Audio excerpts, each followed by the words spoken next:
नमस्कार बंधु, मैं रमेश कश्यप आज आपको एक ऐसी कहानी सुनाने वाला हूं जो मेरे दिल को हमेशा जब ये याद आती है तो झकझोर लेता है, आंखें नमी हो जाती है और ना जाने क्यों बहुत सताने लगती है।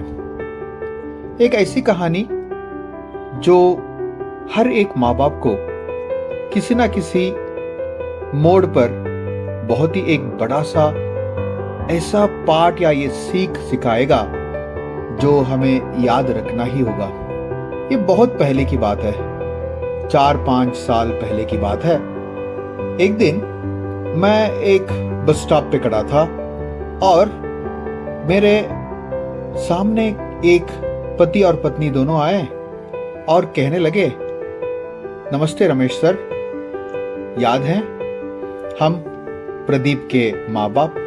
मुझे तुरंत ये याद नहीं आया कि ये कौन है, मगर फिर भी हम शिक्षक कुछ ऐसे बच्चों को याद हमेशा रख लेते हैं जो या तो बहुत अव्वल आते हैं या बहुत पढ़ाई में होशियार होते हैं, या ऐसे इनडिसिप्लिन जो बहुत ही हल्के से लेने वाले इन बच्चों को याद रख लेते हैं। मगर वो बच्चा इतना भी इनडिसिप्लिन्ड नहीं था, उतना भी अव्वल आने वाला बहुत चतुर बच्चा था। ये बीच के जो एवरेज बच्चे होते हैं या बीच के जो बच्चे होते हैं उनको हम याद नहीं रख पाते क्योंकि वो हमारी नज़र से बहुत ही गुमसुम रह जाते हैं। ऐसे ही एक बच्चा था, उसका नाम था प्रदीप, और उसे मैंने शायद 5वीं या 6वीं में सिखाया होगा। जब माँ बाप आके कहने लगे कि 5वीं और 6वीं में आपने मेरे बच्चे को सिखाया, और हम लोग 7वें में वहाँ से टीसी लेके चले गए, याद आया तो मुझे तुरंत याद आया कि हाँ, वो बच्चा जो हमेशा गुमसुम रहा करता था, इतना भी तेज नहीं, इतना भी इनडिसिप्लिन नहीं। तो तुरंत मैंने नमस्ते कहा और कहा, कैसा है प्रदीप अभी? तो वो माँ और बाप दोनों उसी बस स्टॉप में ऐसे रोने लगे कि मानो आसमान टूट पड़ी हो। ऐसे आम स्थल पर इस तरह रोना मुझे भी बहुत अजीब लगा और मैं तुरंत पूछने लगा, क्या हुआ, बात तो बताइए। तो वो माँ बताने लगी, सर आपको पता है ना, मेरा बेटा प्रदीप सही तरीके से पढ़ाई नहीं कर रहा था। हमने सोचा कि हाँ, कुछ स्टेट बोर्ड के स्कूल में लगा देते हैं ताकि वो थोड़ा बहुत पढ़ ले। मगर आप हमेशा ये कहते थे कि उसमें वो पोटेंशियल है, मगर वो उसको बखूबी नहीं पहचान पा रहा है। तो वही हुआ, जब हमने स्टेट बोर्ड में उसे 7वीं में डाला तो तुरंत वो पिकअप करने लगा और 10वीं में आके वो अच्छा ही किया।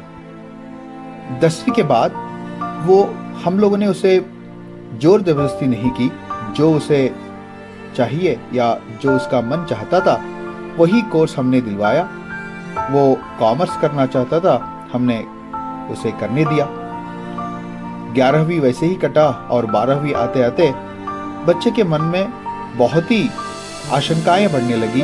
बहुत ही तेज तो नहीं था मगर बिल्कुल मेहनती था, और हम लोग हमेशा उसे कहा करते थे कि देखो बेटा, दुनिया बहुत बदल गई है, कंपटीशन हर जगह पे है, तुम्हें अच्छा करना होगा, नहीं करोगे तो शायद अच्छी जिंदगी ना जी पाओगे। तो ऐसे हर कोई माँ बाप कहते हैं। वो कभी कभी उदास हो भी जाता था मगर हमारी बातों में हाँ हाँ मिला लेता था। और एक बात तो ऐसा हो गया कि मेरे पति उनको डांटते डांटते ये भी कह दिए कि देखो, जो तुम कर रहे हो वो सही नहीं है, मतलब जो मेहनत कर रहे हो वो काफ़ी नहीं है, तुम्हें और पढ़ाई करनी पड़ेगी। तो उसे बहुत बुरा तो लगा मगर उसने कुछ नहीं कहा। ऐसे ही एग्ज़ाम्स के दिन आए और खुशी खुशी एग्ज़ाम जाता था, और सहज रीति से वो एग्ज़ाम से आने के बाद वो ये बता देता था कि उसने कैसे किया है। हम लोग भी उसको इतना जोर नहीं देते थे। मगर रिजल्ट का दिन मुझे अभी भी याद है सर, रिजल्ट का दिन वो हमें मना के वो खुद चला गया रिजल्ट देखने, और देखते देखते उसने वहाँ से फ़ोन किया। और वो दिन मुझे अभी भी याद है, उनकी हर कोई बात मेरे कानों में अभी भी बज रहे हैं। वो कहने लगा, माँ आप बहुत अच्छी हो, मैं तुम्हें बहुत चाहता हूँ, पिताजी भी बहुत अच्छे हैं, मगर मैं ही एक अच्छा बेटा नहीं बन पाया। आप लोगों की जो सोच थी, जो मुझे करना था, वो सब कुछ नहीं कर पाया। मगर हाँ माँ, आई लव यू, मुझे आपसे बहुत प्यार है। तो मैंने यहाँ से कहा, ऐसी कोई बात नहीं है, तो पहले बता कि रिजल्ट क्या हुआ है। तो उसने बताया, माँ मैं पास हो गया हूँ। तो वो सुन के तो खुशी का ठिकाना नहीं रहा। मैं तो कहने लगी, आ जाओ घर, पिताजी को भी कह देते हैं, पिताजी भी खुश हो जाएंगे। उन्होंने कहा, हाँ माँ, मैं दोस्त के यहाँ हूँ और 5 मिनट या 10 मिनट के बाद आ जाता हूँ। तो हमने हाँ कह दी। तो 10 मिनट हुए, 20 हुए, 1 घंटा हो गया, मगर शाम के वक्त 4:30 बजे, 8 बजे हुआ, 9 भी बज गए और उसका अता पता नहीं। और हमने फ़ोन लगातार फ़ोन किए, मगर कोई जवाब नहीं। मगर कुछ देर बाद, यानी 9:30 के करीब, उसी के यहाँ से फ़ोन आता है और वहाँ पे बोल रहे हैं कोई पुलिस कहते हुए, माँ जी यहाँ पर रास्ते में आते आते 2 बच्चे वो लारी के नीचे आ गए। वो नशे में था ड्राइवर, तो ठोक के वो चला गया।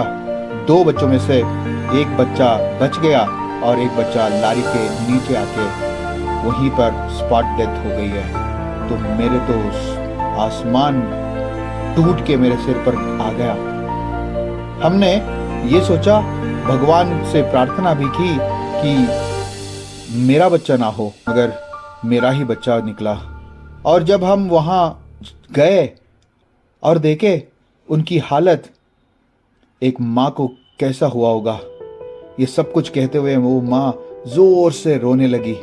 अब देखिए, हम माँ बाप हमारे बच्चे को हर कोई चीज दे देते हैं, प्यार देते हैं, दुलारा करते हैं, और एक बात तो हम हमेशा भूल जाते हैं कि हम अपने बच्चे को ये नहीं कहते, हम तुम्हारे साथ है, आई लव यू बेटा। वो माँ कहने लगी रोते रोते, मेरा बेटा तो कह गया कि माँ मैं तुम्हें प्यार करता हूँ, तुम बहुत अच्छी हो, पिताजी भी अच्छे हैं, मगर हम नहीं कह पाए। मैं इसलिए हर माँ बाप से विनम्रता से निवेदन करता हूँ कि बच्चे तो खुद अपने ही है ना। हम न जाने क्या क्या आशाएं पिरो के रखते हैं, मगर उन्हीं आशाओं का टूटते देखना हर किसी को, कोई कुछ कह नहीं पाएगा, कोई कुछ कर नहीं पाएगा। जो प्रदीप की माँ को उस स्थिति का सामना करना पड़ा था, मैं किसी और को ना हो ऐसे प्रार्थना करता हूँ। और हर कोई माँ बाप से ये गुजारिश करता हूँ, ये बताता हूँ कि आप भी अपने बच्चों को प्यार दीजिए। बच्चे तो अपने हैं, नादान हैं, शरारती हैं, कभी कभी हमारी बातों को टाल देते हैं, कभी कभी हमारे जो सपने हैं उसे तोड़ देते हैं। वो जो भी हो, हमारे खुद के अपने हैं। ऐसे ही बहुत सारी कहानियां मैं इस सेगमेंट कहानी विद कश्यप में आपके सामने लाने की कोशिश करूंगा। आपका साथ चाहिए और आपका आशीर्वाद चाहिए। फिर और कहानी के साथ मिलते हैं। नमस्ते।